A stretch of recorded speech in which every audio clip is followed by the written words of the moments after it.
Today we talk about the spoilage of the fish. So spoilage of the fish में जो सबसे अहम चीज़ है इसका स्ट्रक्चर ऑफ कंपोजिशन आपको पता हो तो इंशाल्लाह you will get to know कि हाउ द स्पॉयलेज अकर। तो इसकी कंपोजिशन तकरीबन ही सिमिलर मीट की तरह ही होती है फ़िश में, लेकिन एक डिस्टिंक्ट फीचर होते हैं। जो फ़िश में कोई ज़्यादा इतना ऑब्वियसली डिपॉजिट ऑफ ज़्यादा सामने फ़ैट कोई नहीं नज़र आता।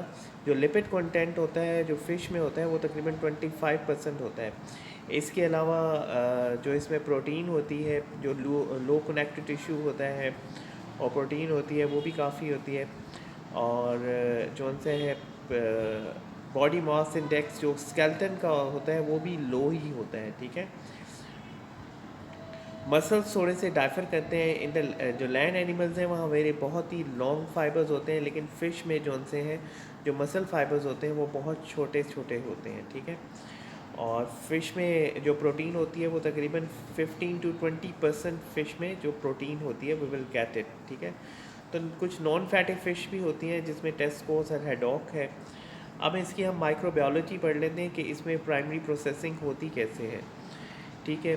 फूड की माइक्रोबायोलॉजी तो जैसे मीट है बिल्कुल इसके भी इंटरनल ऑर्गन्स और फ्रेशली कॉट जब हम एक मछली को पकड़ते हैं ना तो वो तो सही होती है, उसमें कोई बैक्टीरिया नहीं होता उसके एज पर एज फ्लैश, यानी जो गोश्त है उसमें कोई रोला नहीं होता। लेकिन जो स्किन है, ग्रिल है, जो उसके फेफड़े हैं और उसकी आंतड़ियाँ हैं उनमें बैक्टीरियाज होते हैं, ठीक है। तो स्किन में तो हमेशा ही बैक्टीरिया होते हैं जो कि 10⁻² से लेकर 10⁻7 तक भी होते हैं और 9 तक भी होते हैं गर्ल्स, और इसमें गिल्स में भी होते हैं और गट में भी होते हैं। जो मेन बैक्टीरिया होते हैं इसमें सूडोमोनास होता है और साइक्रोबैक्टर, विब्लोक्रोला और फेल्वोबैक्टीरियम एनसाइटोफेजिया, ये बहुत, और ग्राम पॉजिटिव भी कुछ होते हैं जिसमें माइक्रोकोकाई होते हैं। आपको पता ही है कि जो फ़िश है वो कोल्ड ब्लडेड होते हैं तो इनका टेम्परेचर भी उसी तरह ही रिफ्लेक्ट करता है इनका फ्लोरा का, और जिस तरह इनके जो बैक्टीरियाज होंगे उनका भी टेम्परेचर उसी तरह ही होगा। तो ज़्यादातर इनका 2 से लेकर 12 तक भी रेंज करता है। तो बैक्टीरिया जोन से है, हाँ अगर जो बैक्टीरिया जोन से है मैरीन फ़िश जोन सी होती है उसमें वो सॉल्ट लेवल पे भी डिपेंड करता है कितना सॉल्ट ज़्यादा है और कितना से। तो सबसे ज़्यादा सॉल्ट लेवल अगर 2 to 3% है सॉल्ट यानी सी में, तो फिर तो अंदर अच्छा ग्रो कर देंगे, ठीक है। और most of the micro organism zone से है वो इतने ज़्यादा सॉल्ट पे ग्रो ही नहीं करते, ठीक है। जब आप कैप्चर एक फ़िश को करते हैं तो उसके बाद यूजली उसे आइस और रेफ्रिजरेटर में रखा जाता है जब तक उसे ज़मीन पर नहीं लिया जाता।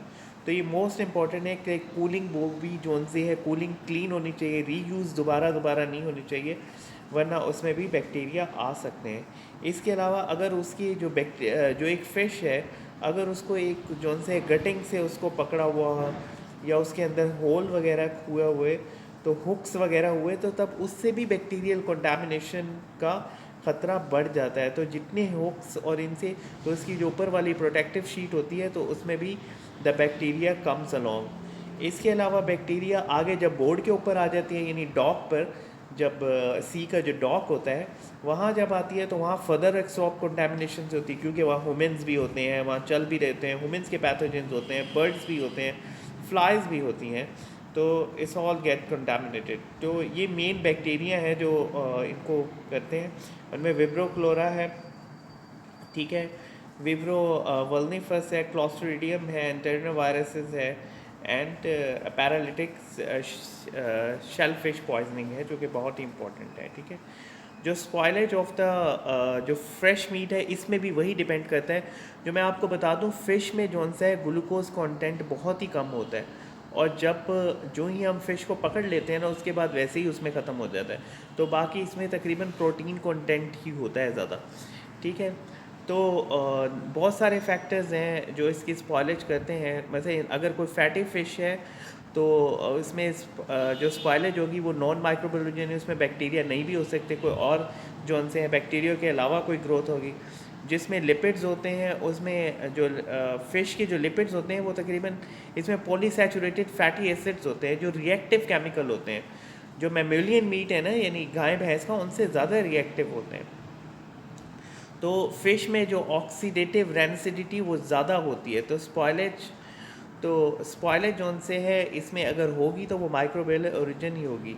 जो फ्लैश फिश होती है उसमें कार्बोहाइड्रेट जैसे मैंने बताया वो बहुत कम होता है, और इसलिए फ़िश एक डेथ के बाद ही फ़ौरन ही वो हो जाती है। तो फ़िश में तकरीबन जो पीएच होती है फ़िश की वो होती है 6.2 टू 6.5 तक, ठीक है, जो इसके टिश्यूज़ के पीएच होती है। दूसरा, एब्सेंट ऑफ कार्बोहाइड्रेट का ये मतलब है कि ये अपने नाइट्रोजन मटेरियल यूज़ करेगा, यानी अपने जितने भी नाइट्रोजन, यानी प्रोटीन से ही नाइट्रोजन बनता है ना, तो जो प्रोटीन है वो आगे मिलकर नाइट्रोजन बनाएगी। तो इसकी कंपोजिशन जो नॉन प्रोटीन नाइट्रोजन फ्रैक्शन है ना, वो जो मीट से डिफरेंट करती है, तो इसमें होती है ट्राई मिथाइल अमाइन ऑक्साइड। ये आप लोग को याद करने की ज़रूरत है, TMAO, tri methyl tri methyl amine oxide, ठीक है। ये तमाम फ़िश में, ख़ासतौर पे मेरीन फ़िश में बहुत पैदा भी होती है, और एज ए ऑस्मोलैबोरेटरी सिस्टम है। इसमें होता ये है, इसमें इलेक्ट्रॉन एक्सेप्टर सिस्टम होता है। जो बैक्टीरिया होते हैं वो नॉन एफेक्टर जैसे शर्मिलेरा है, और ये अलाउ करते हैं, ये ग्रो कर जाते हैं इनके अंदर, ठीक है, और ये इसको चेंज कर देते हैं, ठीक है।